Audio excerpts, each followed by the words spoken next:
PSL کی ٹیموں کا معاہدہ ختم، صرف اہل ٹیمیں نئے معاہدے میں شامل ہوں گی۔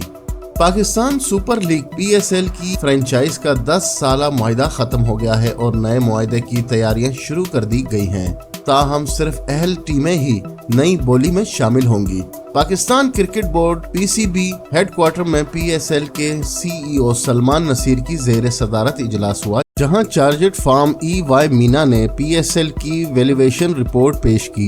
EY مینا کی نمائندگی محسن اقبال اور ان کی ٹیم نے کی۔ اجلاس میں کہا گیا کہ ویلیویشن رپورٹ کی بنیاد پر 10 سالہ نیا فرنچائز معاہدہ تیار ہوگا۔ نیا فرنچائز معاہدہ ٹیموں کی نظر ثانی شدہ مارکیٹ ویلیو پر ہوگا۔